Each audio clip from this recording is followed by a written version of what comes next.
बिस्मिल्लाहिर्रहमानिर्रहीम। क्या हमारी जैसी और दुनिया है, और अगर है तो उसमें कौन लोग रहते हैं? क्या उसमें जानवर रहते हैं या फिर हम जैसे इंसान रहते हैं? इन तमाम सवालों की जवाब आज हम कुरान मजीद के ज़रिए से जानेंगे। तो वक्त को ज़ाया ना करते हुए चलिए वीडियो को शुरू करते हैं।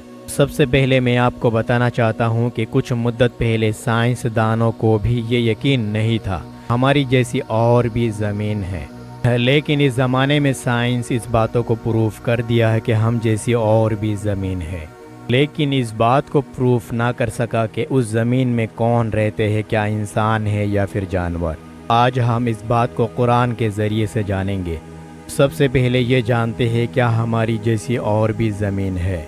इस बारे में कुरान मजीद क्या कहते हैं। कुरान मजीद में सूरह तलाक की आयत नंबर 12 में अल्लाह तबारक व तआला इरशाद फरमाते हैं, वो अल्लाह है जिसने 7 आसमान बनाए और वैसे ही ज़मीन और उन सब में अहकाम नाजिल होते रहते हैं ताकि तुम लोग जान लो अल्लाह ताला सब कुछ कर सकता है और उसका इल्म सब पर हावी है। तो साढ़े 1400 साल पहले नाजिल की गई कुरान मजीद में हमें 3 बातों का जवाब मिलते हैं। पहला, हमारी जैसी और भी ज़मीन है और उस ज़मीन पर अल्लाह ताला की अहकामत नाजिल भी होते रहते हैं। और तीसरा, अल्लाह ताला उस ज़माने में ही ये बात को कह दिया ताकि तुम जान लो कि अल्लाह ताला सब कुछ कर सकता है, यानी अल्लाह ताला अपनी ताकत को दिखाना चाहता है इस ज़रिए से कि हमारी जैसी और भी ज़मीन है और उसमें अल्लाह ताला की अहकामत नाजिल होते रहते हैं। लेकिन हैरानी की बात यह है कि साढ़े 1400 साल पहले उस ज़माने के लोगों के पास हमारी जैसी टेक्नोलॉजी नहीं थी, तो उस ज़माने के लोग इस बात को कैसे जान सकते हैं कि हमारी जैसी और ज़मीन है या नहीं। तो इसका जवाब है अल्लाह ताला आलिमुल गैब है। अल्लाह ताला फ्यूचर को जानते हैं और अल्लाह ताला पहले से ही इस बात को जानते थे कि एक ज़माना ऐसा आएगा कि लोग उस 7 ज़मीनों को ढूंढ कर निकालेगा। अभी तो अल्लाह ताला इशारा दिया इस आयत में कि तुम जान लोगे अल्लाह ताला सब कुछ कर सकता है। बहरहाल इस आयत से हम 3 बातों को जान पाए हैं। एक, हमारी जैसी और भी ज़मीन है, और सिर्फ है नहीं, उस ज़मीन पर भी अल्लाह ताला की अहकामात नाजिल होते रहते हैं। और इस बात की तरफ भी इशारा दिया कि आने वाले वक्त में तुम लोग उस ज़मीन को ढूंढ निकालोगे। तो इन तमाम बातों को जानने के बाद आपके जहन में एक सवाल ज़रूर पैदा हुआ होगा कि आखिर वो ज़मीन कहाँ है और उसमें कौन रहते हैं। तो इसका जवाब भी उस कलाम में मौजूद है जिस कलाम ने हमें बताया कि हमारी जैसी और भी ज़मीन है। तो अब उस कुरान से ये जानते हैं कि उस ज़मीन पर कौन रहते हैं, फिर ये जानेंगे कि वो ज़मीन दिखने में कैसी है।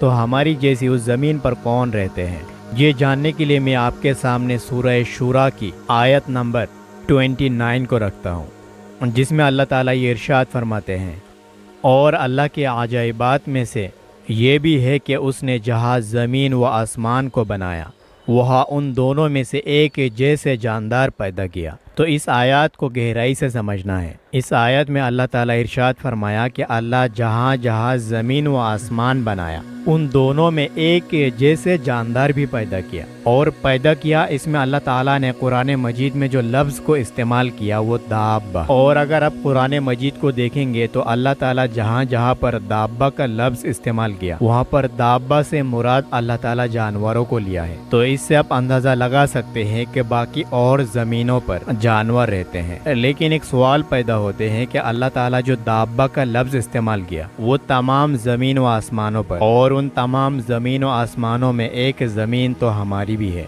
और अल्लाह ताला उस लफ्ज़ से तमाम ज़मीनों की मखलूक़ात के बारे में बताया, तो फिर उस लफ्ज़ में इंसान भी आ जाते हैं। तो उस हिसाब से तो बाकी और ज़मीनों पर भी इंसान होना चाहिए, लेकिन ऐसा नहीं है। अल्लाह ताला इंसानों को समझाने के लिए बाकी और ज़मीनों के बारे में बताया, लेकिन जिस ज़मीन पर हम रहते हैं इस ज़मीन में इंसान के बारे में अल्लाह ताला ने अलग से इशारा दिया, यानी अलग आयतों में खास करके इंसान के बारे में अलग से इशारा दिया। जैसे सूरह नहल की आयत नंबर 61 में अल्लाह ताला इरशाद फरमाते हैं, अगर वो यानी अल्लाह इंसानों को उनके गुनाहों की सज़ा के वक्त देने लगे तो रूए ज़मीन पर किसी जानदार को ना छोड़े, लेकिन आमाल का बदला उसने एक वक्त को मुकर्रर और मौकूफ़ रखा है।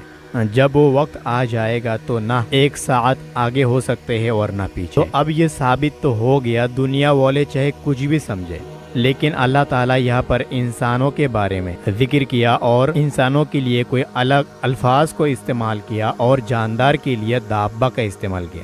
تو انسان اور جانداروں میں اللہ تعالیٰ نے الگ الگ لفظ کو استعمال کر کے فرق کیا۔ تو اس سے ثابت ہوا کہ دابہ جس سے اللہ تعالیٰ باقی 7 زمینوں کے بارے میں اشارہ کیا، تو ان زمینوں پر اللہ تعالیٰ کی کوئی اور مخلوق رہتے ہیں، لیکن ہم جیسے انسان نہیں، بلکہ وہ کچھ اور ہوں گے، اور وہ کس طرح کی مخلوقات ہیں اس کے بارے میں اللہ کلیئر ذکر نہیں کیا۔ ہو سکتا ہے اس میں سے کوئی جنات کی ایک دنیا ہو، یا پھر کوئی اور جاندار کی دنیا، یا پھر کوئی الگ طرح کی مخلوقات جو ہم سے چھپا کے رکھا ہے اللہ تعالیٰ۔ لیکن قرآن مجید کی ان آیاتوں سے یہ بات تو ثابت ہو گیا کہ ہماری جیسی اور بھی زمین ہے، اور اس زمین پر اللہ تعالیٰ کے اور بھی مخلوقات رہتے ہیں۔ کوئی بھی انسان اگر قرآن مجید کو صحیح طریقے سے تحقیق کرے تو اس کو ہر سوالوں کی جواب اسی قرآن میں مل جائے گا۔